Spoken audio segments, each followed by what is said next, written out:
살아계신 하나님 아버지, 감사와 찬송과 영광을 올려드립니다. 오늘도 새날을 주시고 하루를 시작하며 하나님의 말씀을 전하고 들을 수 있도록 은혜 주시니 아버지 감사합니다. 아멘. 아버지, 오늘 한 날도 오늘 주시는 말씀을 기준으로 삼아 그 말씀에 피동되어지며 인도함을 받는 한 날이 되도록 성령 하나님께서 함께해 주옵소서. 아멘. 예수 그리스도 이름으로 축복하며 기도 올리옵나이다. 아멘. 아멘. 월요일 오늘 본문의 말씀은 출애굽기 5장 1절로 14절까지 말씀입니다. 출애굽기 5장 1절로 14절까지 말씀을 통해서 함께 은혜를 나누도록 하겠습니다. 자, 하나님께서 이제 모세를 애굽으로 이제 보내셨습니다. 보내시는 과정에서 아론도 만나게 하셨고, 어제 말씀에서 한 가지 해결해야 됐던 아들들, 자녀들의 할례 문제까지도 이제 클리어하시고, 하나님께서는 이제 바로 왕에게 모세와 아론을 보내시고 드디어 1차 대면을 하게 됩니다. 그게 이제 5장 1절로 오늘 14절까지 오늘 본문에서 나오게 되는데, 근데 여러분, 우리가 오래간만에 출애굽기를 다시 하고 있는데, 출애굽을 하나님이 시키시는 이유가 뭐예요? 이스라엘 백성들을 그냥 노예 생활에서 해방시켜 주는 거? 그게 이유와 목적이에요. 하나님께서 왜 이스라엘 백성들을 출애굽을 시키실까요? 그러니까 노예 신분에서 자유인의 신분으로 바꿔주게 하시기 위해서? 그냥 종살이 하던 민족이 불쌍하니까 그냥 해방시켜주기 위해서? 그게 아니에요. 근데 우리가 출애굽기를 생각할 때 이 부분을 가장 중요한 걸 놓치고 있는 게 있어요. 하나님께서 이미 앞선 4장까지 해서 이미 말씀하셨어요. 그게 뭐냐? 하나님께서 이스라엘 백성들을 출애굽시키시는, 즉 노예의 애굽에서의 이집트에서의 노예 생활을 끝나게 하시는 궁극적인 이유는 뭐냐면, 광야 사흘길쯤 가서 예배드리도록, 즉 하나님 앞에 예배드리도록, 하나님 앞에 예배드리고 제사드리고 경배하고 찬양하는 삶을 살게 하시기 위해서 지금 출애굽을 시키시는 거예요. 결국 출애굽기의 가장 기본적인 핵심은 뭐냐면, 하나님께 예배, 제사를 못 드리던 하나님의 백성들을 원래 목적대로, 하나님께서 우리를 왜 창조하셨고 왜 구원시키시느냐? 내가 이 백성은 나를 찬양하기 위해서 지었다, 이런 말씀이 있잖아요. 예배드리게 하기 위해서, 제사를 드리게 하시기 위해서 지금 출애굽을 시키시고 있는 거예요. 이게 출애굽기 하면 떠올라야 돼요. 결국 오늘날 저와 여러분에게 있어서의 예배, 주일 성수를 하게 하시기 위해서 우리를 구원하신 거예요. 우리를 죄악 가운데에서 불러주신 거예요. 왜? 예배드리는 자리에 나오게 해주시기 위해서. 왜? 죄인된 신분으로는 하나님과 만날 수 없거든요. 그래서 구원해 주신 거란 말이에요. 그런 측면에서 출애굽기의 가장 핵심은 바로 그 부분이다 라는 걸 머리에 염두에 두시면서 출애굽기의 말씀을 들으시고 묵상하는 요즘이 되기를 바라고, 자, 5장 1절부터 오늘 14절까지 한 절씩 보시면서 오늘 본문에서 주시는 교훈을 함께 받도록 하겠습니다. 1절입니다. 그 후에 모세와 아론이 바로에게 가서 이르되, 이스라엘의 하나님 여호와께서 자신들이 누구로부터 명령을 받고 왔는지를 밝혀요. 출처를 밝히는 거죠. 누구로부터 보내심을 받았는지를 밝힙니다. 이스라엘의 하나님 여호와께서 이렇게 말씀하시기를, 내 백성을 보내라. 그러면 그들이 광야에서 내 앞에 절기를 지킬 것이다. 이게 핵심이라는 거예요. 왜 하나님께서 이스라엘 백성들을 해방을 시키시느냐? 왜 종의 노예 신분에서 지금 출애굽을 시키시느냐? 하나님 앞에 절기를 지키고 예배드리게 하기 위해서. 오늘 오늘날로 말하면 바로 주일 성수하고 예배를 자유롭게 드리게 하기 위해서 출애굽이라는 역사를 이제 진행시키시는 거예요. 2절 봅니다. 그 얘기를 듣자 바로가 어처구니가 없죠. 이르되 여호와가 누구이기에 내가 그의 목소리를 듣고 이스라엘을 보내겠느냐? 나는 여호와를 알지 못하니 이스라엘을 보내지 아니하리라. 어찌 보면 지극히 당연한 말이에요. 아니 하나님을 모르는데 야, 하나님이 우리 백성 보내래 그런다고 그래? 알았어. 그럴 사람이 어디 있어요? 당연한 반응이 보입니다. 근데 여기서 중요한 게 있어요. 나는 여호와를 알지 못하니 이스라엘을 보내지 않겠다. 나는 여호와를 알지 못하니 여호와의 말에 순종하지 못하겠다 이거거든요. 사랑하는 성도 여러분, 하나님을 알지 못하면 순종할 수가 없어요. 쉽게 얘기해서 성경을 알지 못하는데 어떻게 성경에 순종을 합니까? 하나님의 뜻을 알지 못하는데 어떻게 하나님의 뜻에 순종을 합니까? 순종 못하는 거죠. 당연하죠. 그래서 하나님을 아는 게 중요하고, 그래서 뭐라 그래요? 하나님을 힘써 알자. 하나님을 힘써서 알자라고 얘기하는 거 아니에요? 호세아 선지자가. 하나님을 아는 게 중요해요. 하나님의 말씀을 배우고 아는 게 중요합니다. 왜요? 그래야 순종할 수 있기 때문에. 그래야 하나님의 뜻을 알아서 순종할 수 있기 때문에 그렇습니다.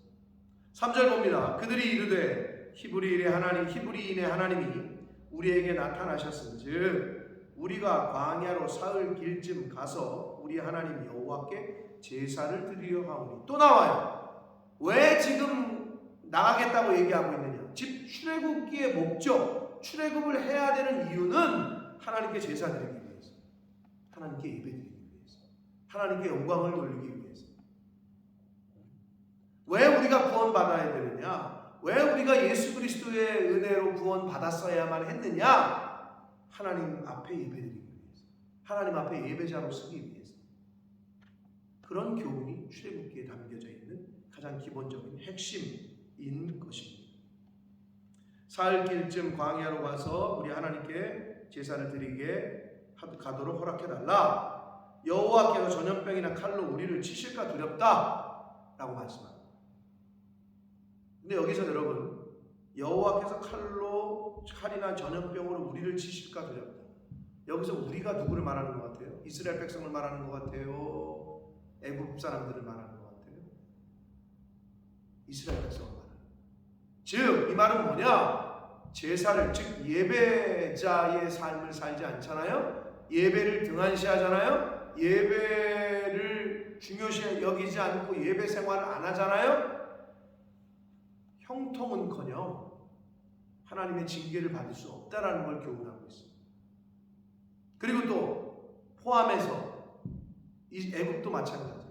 하나님 앞에 예배 드리는 걸 방해하잖아요. 오늘날로 말하면 하나님 앞에 교회 가는 거 못 가게 하고 핍박하고 하나님 앞에 찬양하고 예배하는 생활을 못하게 하잖아요. 그 사람도 하나님 앞에 벌을 받을 수밖에 없다는 거예요. 왜? 하나님이 가장 중요하게 여기시는 게 예배이기 때문에 그렇습니다. 4절 봅니다. 애굽 왕이 그들에게 이르되 모세와 아론아 너희가 어찌하여 백성의 노역을 쉬게 하려느냐? 가서 너희의 노역이나 하라. 콧방귀도 안 끄는 거죠. 바로 왕은. 야 가서 일이나 해. 한마디로 이거예요. 그러자 5절 바로가 또 이르되 이제 이 땅에 백성이 많아졌거늘 너희가 그들로 노역을 쉬게 하는도다. 니네 지금 애들 일 못하게 하려고 그러는 거야? 어서 꼼수를 부려 이것들이 이건 거예요 지금. 6절 바로가 그날에 백성의 감독들과 기록원들에게 명령하여 이르되 7절 너희는 백성에게 다시는 벽돌에 쓸 집을 전과 같이 주지 말고 그들이 가서 스스로 집을 줍게 하라. 8절 또 그들이 전에 만든 벽돌 수요대로 그들에게 만들게 하고 감하지 말고 줄여주지 말라는 거예요. 이 일을 줄이지 말고 단 재료도 주지 말라는 거예요. 그들이 게으름으로 소리질러 이르기를 우리가 가서 우리 하나님께 제사를 드리자 하나니 일을 안 하고 가서 신에게 제사 드리겠다고 말을 하니 9절 그 사람들의 노동을 무겁게 함으로 수고롭게 하여 그들로 거짓말을 듣지 않게 하라. 바로 왕이 모세와 아론을 만나고 나서 명령을 내립니다. 벽돌 만드는 재료 주지 마라. 이 일은 그대로 시켜라. 즉 작업량을 줄이지 말고 결과는 그대로 나오게끔 하라. 그러니까 더 어려워진 거죠. 더 워스해졌어요. 안 좋아졌어요, 상황이. 사랑하는 성도 여러분, 하나님의 명령을 따라 살 때, 하나님의 말씀대로 살려고 할 때 잠깐 동안은 더 어려워질 수 있어요. 근데 그 기간을 기다리시고 믿음으로 인내하셔야 돼요. 이게 중요해요. 성경은 항상 그거를 얘기해요. 여러분 예수 믿으면 복 받는다고요? 복 받아요. 그거는 궁극적으로 그래요. 과정이 어려울 수 있어요. 그때를 잘 견디셔야 돼요. 아니 요셉이 총리가 한 번에 됐습니까? 다니엘이 한 방에 총리가 됩니까? 네? 뭐 다윗 왕은 어때요? 그냥 성군이 됩니까? 네? 사자굴이 있었어요. 감옥이 있었어요. 인신매매로 팔려갔어요. 어렸을 때 포로로 끌려가요.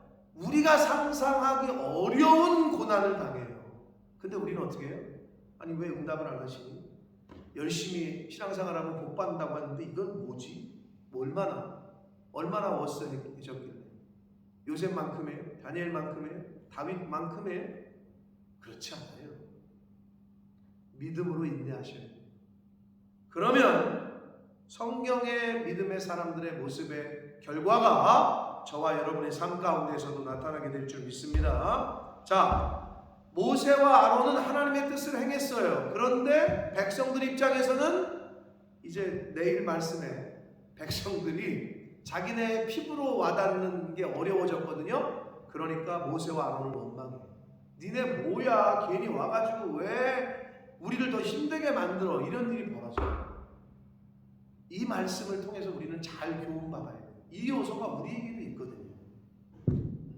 주의 종을 원망하고 교회를 원망하고 하나님의 사람들을 원망하고 여러분 근데 여러분만이 그런 게 아니라 우리 모두에게 이런 요소가 있다라는 거 잘 알고 잘 믿음으로 대처를 해야 됩니다. 자, 더 어려워졌네요. 근데 중요한 게 있어요. 여기서 바로가 뭐라고 얘기하냐면 그들로 거짓말을 듣지 않게 하라 이러거든요. 즉 이스라엘 백성들이 모세와 아론의 말을 듣지 않게끔 해라.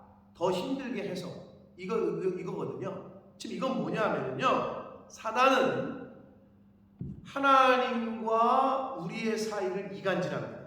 사단은 성도와 목사와의 관계를 이간질해요. 그래서 어떻게? 듣지 않게 만들어요. 거짓말을 듣지 않게. 거짓말이라고 이간질해요. 야, 모세와 아론이 얘기하는 거 저거 거짓말이야. 너네 저 말 듣지 마라. 이거를 지금 바로가 하고 있는 거예요. 그걸 잘 보여주고 있어요. 사랑하는 성도 여러분, 교회와 나, 목사님과 나 사이를 멀어지게 하고 듣지 못하게 하는 거는 사단이라고 보시면 정확합니다. 100%. 하나님과 나 사이를, 성경과 나를, 성경을 못 믿게 하고 성경을 가볍게 여기게 하고 이런 말을 하는 사람은 멀리 하시는 게 좋아요. 교회를 욕하고 주의 종을 욕하고 안 들으시는 게 좋아요. 사단이 하는 일이에요.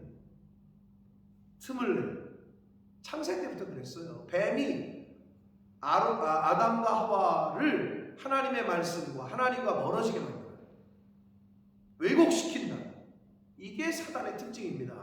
바로가 아주 그 짓을 정확하게 하고 있네요. 10절 봅니다. 백성의 감독들과 기록원들이 나가서 백성에게 말하여 이르되 바로가 이렇게 말하기를 내가 너희에게 집을 주지 아니하리니 너희는 집을 찾을 곳으로 가서 직접 주어라.